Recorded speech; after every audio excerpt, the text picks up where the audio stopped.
And so Caitlin Clark is that person. Is a beneficiary of She's this. a beneficiary. She is, frankly, what we created. Christine Brennan isn't just another journalist. She's a powerhouse in sports media, with decades of respect behind her words. But now she's dropped a bombshell that's shaking the WNBA to its core. In a scathing exposé lighting up headlines, Brennan reveals what she claims is a deliberate plan to silence Caitlin Clark, the league's brightest star and biggest draw. But why would the WNBA try to muzzle its golden ticket? Is jealousy, politics, or power at play? This revelation isn't just shocking. It could change the future of women's basketball forever. Inside the Caitlin Clark storm, Christine Brennan tells all. It wasn't a whisper. It was a direct hit. In early July 2025, legendary USA Today columnist Christine Brennan, a fixture in American sports journalism for over 4 decades, made headlines not for a game, but for telling a hard truth. And this wasn't some offhand remark or carefully worded critique. No, Brennan lit a match under the WNBA and its leadership, and made it very clear that the league's handling of Caitlin Clark is nothing short of a disaster. For months, fans and analysts alike have watched as Caitlin Clark, arguably the most transformative player to enter the league in decades, has been subjected to brutal fouls, cold shoulders, and strange silences from the very organization that should be celebrating her rise. But it was Brennan's sharp, fearless voice that finally said what so many were thinking. In a searing July interview, Brennan didn't mince words.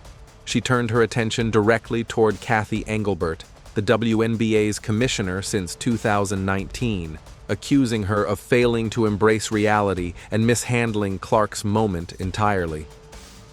She was asked about Caitlin, Brennan said. Not Angel Reese, not anyone else. But still, Cathy feels the need to pull Clark into a group, as if the spotlight isn't clearly on her right now. It's like watching someone dodge the obvious on purpose. To be clear, Brennan wasn't attacking Angel Reese or any other player. Her frustration was aimed at the commissioner's inability to focus the league's messaging around Clark's undeniable impact. Caitlin Clark has shattered viewership records. In April, during the NCAA Women's Final, Clark's game drew over 4 million more viewers than the men's final, an unprecedented shift in public attention. She's the reason thousands of new fans are tuning in. Yet Brennan sees Engelbert behaving as though nothing has changed. But it gets deeper. Brennan pointed to a particularly violent foul committed by Marina Mabrey of the Chicago Sky, a moment that left fans outraged and even casual viewers stunned. The hit on Caitlin Clark, which went largely unpunished by the league, became a flashpoint. "Where's the leadership?" Brennan asked, nearly exasperated. Why didn't Cathy Engelbert come out publicly and say, "This was wrong. She should have been thrown out of the game, and now she's suspended for 2 more." According to Brennan, the silence wasn't just bad optics, it was cowardice. Instead of using Clark as a marketing beacon, a strategy any competent business would leap toward, the WNBA appears paralyzed, hesitant, maybe even fearful of stirring resentment within its veteran ranks. But in Brennan's view, this isn't just bad leadership, it's self-sabotage. The numbers, the buzz, the fresh fan base, it's all there. And yet, Engelbert continues to tread lightly, as if acknowledging Clark's popularity too loudly might offend the old guard, and that's where it stings most. Because Brennan, who has spent decades covering the good, bad, and ugly of sports institutions, sees this moment as a test the WNBA is failing publicly. She described the league's reaction to Clark's meteoric rise as a stunning unwillingness to capitalize on greatness. It's not just a missed opportunity, it's a rejection of momentum. The irony? This is everything sports leagues dream of: a breakout star, historic ratings, and a surge of cultural relevance. Yet, the WNBA's own leadership seems to be watching it all unfold through a frosted window, unwilling to take bold action, unwilling to back the player carrying the weight of the league's future. And Brennan's not done talking. Not even close. Now, what happens when a league fears its own success? Christine Brennan's revelations will leave you stunned. Keep watching to find out. Christine Brennan's book exposes the WNBA's biggest mistake yet. The story didn't end with one fiery interview. In fact, it had only just begun. Christine Brennan, who's been writing about women's basketball longer than many current WNBA players have been alive, decided that talking wasn't enough. So in the summer of 2025, she picked up her pen and delivered something far more powerful: a book. But this wasn't some inspirational fluff piece dressed in girl power slogans. This was a no-holds-barred takedown aimed straight at the heart of the league's leadership and their catastrophic failure to manage Caitlin Clark's historic rise. Published just days after her explosive interview in early July, Brennan's book sent shockwaves through the sports world. Page after page, she dismantled what she called the WNBA's total unpreparedness to handle the one player who single-handedly turned the league from a niche corner of sports into a national conversation. This wasn't a slow burn, it was scorched earth. What Brennan uncovered left readers stunned. According to her research, the league's response to Clark wasn't just cold, it was actively resistant. From veterans throwing elbows to referees swallowing whistles, Caitlin Clark has faced more flagrant fouls than anyone in recent memory. Yet instead of stepping in to protect their rising star, league officials stayed silent. And when reporters like Brennan dared to ask why Clark was being treated so differently, they were met with warnings. Don't ask questions about why people don't like Caitlin Clark. But Brennan did ask, and she answered too. Why is Caitlin Clark so polarizing? Why has her arrival, which should have been a golden moment for the WNBA, felt more like a crisis than a celebration? Brennan points to jealousy, unpreparedness, and an old guard struggling to make room for someone who didn't follow their playbook. This was the moment we all dreamed of, Brennan writes. The breakout star, the media attention, the packed arenas, and instead of embracing it, the league recoiled. She compares it to how Tiger Woods or Michael Jordan were embraced, how leagues, fellow athletes, and fans all recognized that a rising star could elevate everyone. But with Caitlin, it's been different. Some teammates froze her out, coaches made passive-aggressive remarks, league executives seemed more worried about managing egos than capitalizing on momentum. And Brennan? She didn't sugarcoat any of it. So now the question is, why didn't the WNBA embrace Caitlin Clark like the NBA did Jordan? Stay with us to find out. The moment the WNBA missed the easiest shot in its history, one of the most shocking moments in Christine Brennan's hard-hitting book, comes just after Caitlin Clark officially declared for the 2024 WNBA draft. You'd expect a celebration, a league-wide marketing frenzy, at the very least, some buzz from the top brass. But what Brennan heard instead left her stunned and a little heartbroken. When she called up a senior WNBA executive to gauge the league's reaction, she was met with a response so out of touch it felt like a punchline. According to this official, Caitlin Clark's arrival was the biggest thing since Maya Moore. Now let's be clear, Maya Moore is a legend. But Maya Moore's career, as incredible as it was, never truly broke through into mainstream America. Outside of diehard fans, most people wouldn't have recognized her in a grocery store line. That comparison told Brennan everything she needed to know. The people in charge had absolutely no idea what was coming. Brennan, with decades of experience covering everything from Wimbledon to Tiger Woods' Masters runs, recognized the moment instantly. From her living room, not even on press row, she saw the text messages pouring in from male colleagues, friends, even casual sports fans who'd never watched women's basketball before. These were dads with daughters, everyday sports lovers, and they were glued to their screens. "Are you watching this? This is incredible," they texted her. That told Brennan something the league still couldn't seem to grasp. Caitlin Clark was breaking every mold. Across Big Ten arenas in early 2024, people stood in line for hours in the freezing cold just to catch a glimpse of her. Entire cities turned out. It wasn't just a game. It was a phenomenon, a barnstorming tour, and it was led by a college player who happened to be a woman. And yet, while the entire country was waking up to Caitlin Clark, the WNBA's leadership was stuck sleepwalking. Brennan could see it as clear as day. Clark wasn't just a great athlete, she was a cultural earthquake. But the execs? They were treating her like just another first-round pick. It was as if the league had been mediocre for so long that it had forgotten what a real opportunity even looked like. Instead of seizing the moment, they stood still. And that silence? It spoke louder than any cheer. What was the WNBA really afraid of when Caitlin Clark arrived? Stay tuned. This storm is just getting started. The spotlight, the silence, and the storm brewing around Caitlin Clark. When Christine Brennan titled her book Unauthorized, she meant it. She didn't want league approval. She wanted the truth, raw, unfiltered, and without anyone in power telling her what she could or couldn't say. Caitlin Clark, to her credit, didn't hide either. She answered every question, even the difficult ones, and her honesty added even more weight to what was already a powder keg of a story. But this wasn't just about basketball.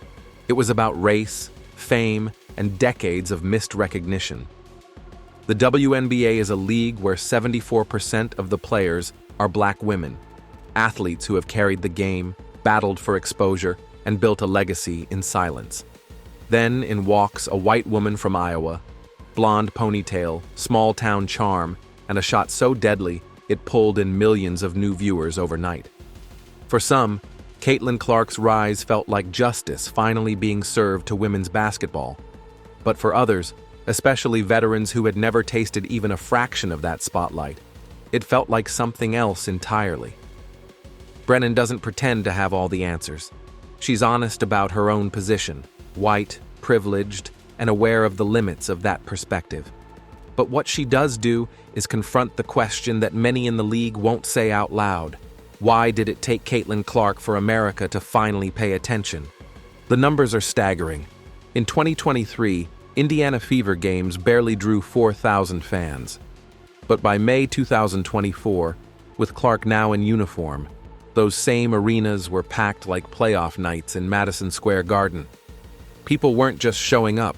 They were lining up 2 hours early in the rain, treating WNBA games like a once-in-a-lifetime event. Security guards were caught off guard. Local news stations started showing up. Suddenly, a team that had been background noise for years became the headline act. And with that spotlight came division. Because in the eyes of many, Caitlin Clark was now both hero and villain, depending on where you stood. Some saw her as the long-awaited superstar, the savior the WNBA desperately needed. Others saw her as the uninvited guest, praised too quickly, too loudly, while those who'd paid their dues were still waiting to be seen. And the tension? It wasn't simmering, it was boiling. And how did Caitlin Clark go from WNBA savior to lightning rod for division? Stay glued. This story only gets deeper.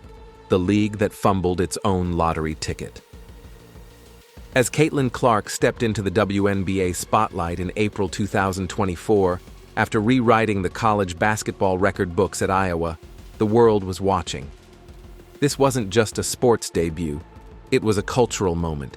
Packed arenas, viral highlights, and national debates suddenly revolved around women's basketball like never before.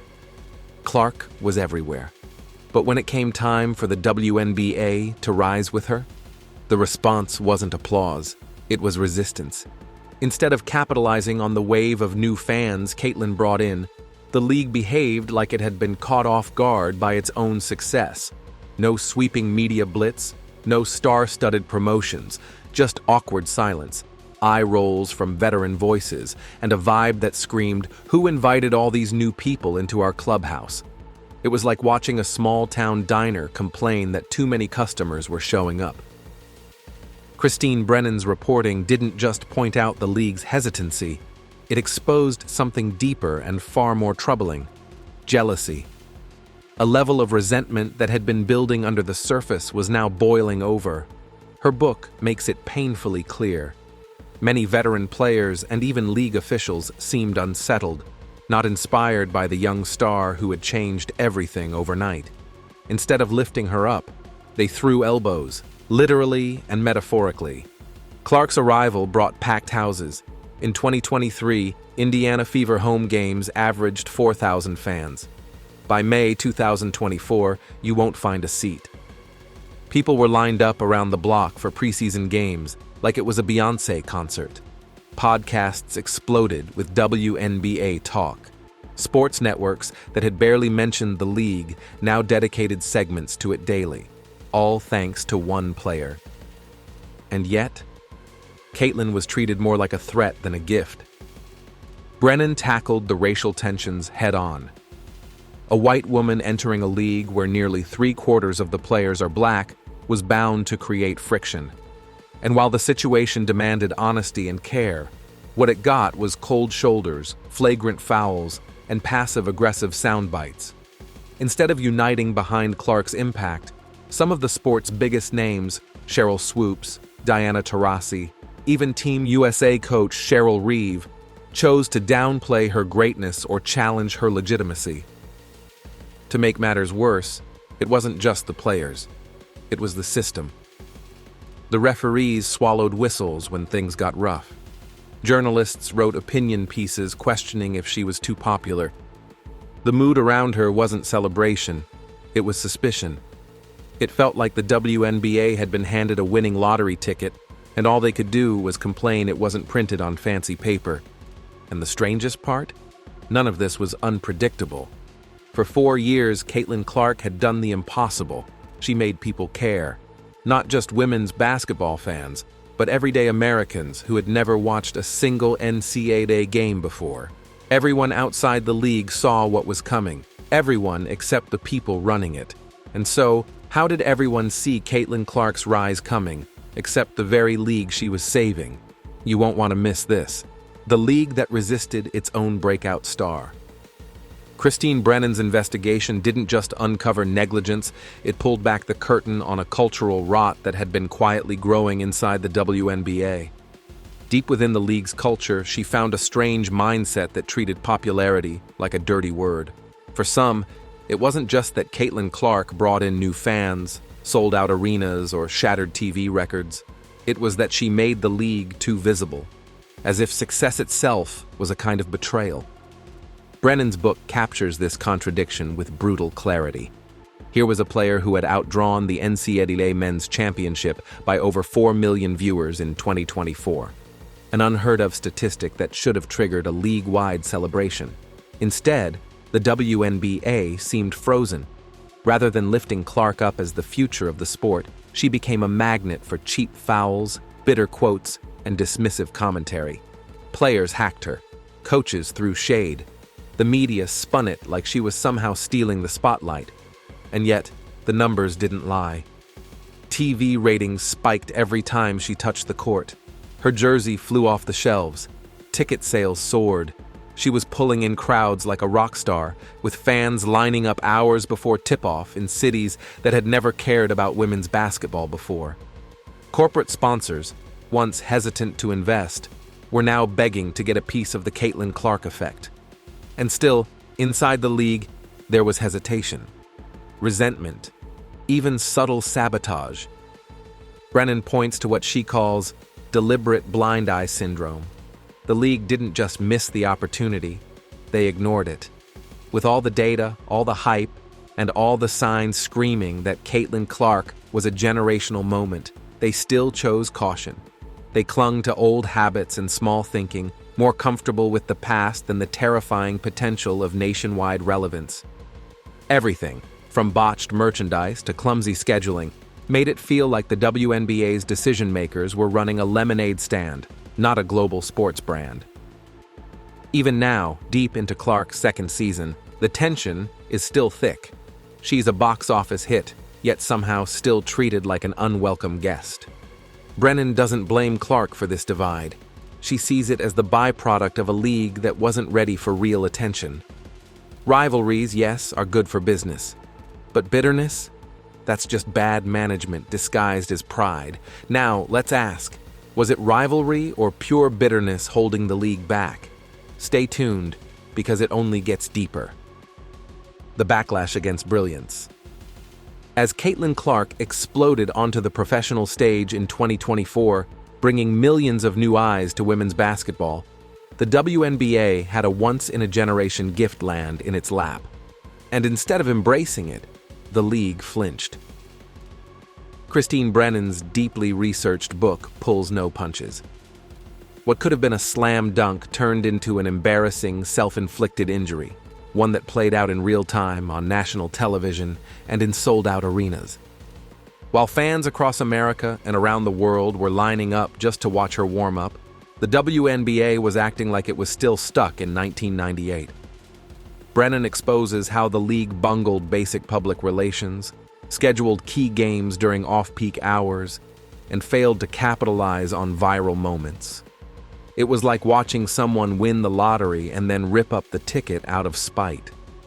The resentment wasn't hidden. Brennan's reporting shows how that bitterness bled into locker rooms and coaching staffs.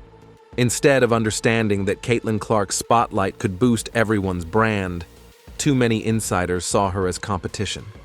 Clark became a symbol, not of growth, but of threat. Players elbowed her, coaches made cryptic jabs in the media, and veteran stars seemed offended that a rookie was outselling them on jerseys and drawing crowds they never could. Even more damning is what Brennan reveals about the international stakes. With women's basketball booming overseas, the WNBA had the perfect ambassador in Clark, young, exciting, and relatable. Fans from Europe, Australia, and Asia were tuning in just to watch her. But the league's dysfunction didn't stay hidden. It became part of the story. The dirty fouls, the silent whistles, and the cold shoulders weren't just ugly, they were global headlines. And where was Commissioner Kathy Engelbert in all this? Brennan paints her as either asleep at the wheel or willfully blind. While Clark took hit after hit, both physical and reputational, the league's top official stayed quiet. No suspensions, no bold campaigns, no defense of the league's brightest star. Behind the scenes, Brennan uncovers cliques of veteran players and decision-makers terrified of being replaced in the spotlight. They didn't just fail to support Clark, they made her journey harder. And when the numbers rolled in, soaring ratings, sold-out crowds, booming merchandise sales, they still clung to outdated pride instead of progress. It wasn't just Caitlin Clark who paid the price. It was the entire league. So, what do you think? Did the WNBA fear Caitlin Clark's rise more than it embraced it? We'd like to hear your thoughts in the comments. Don't forget to like, share, and subscribe.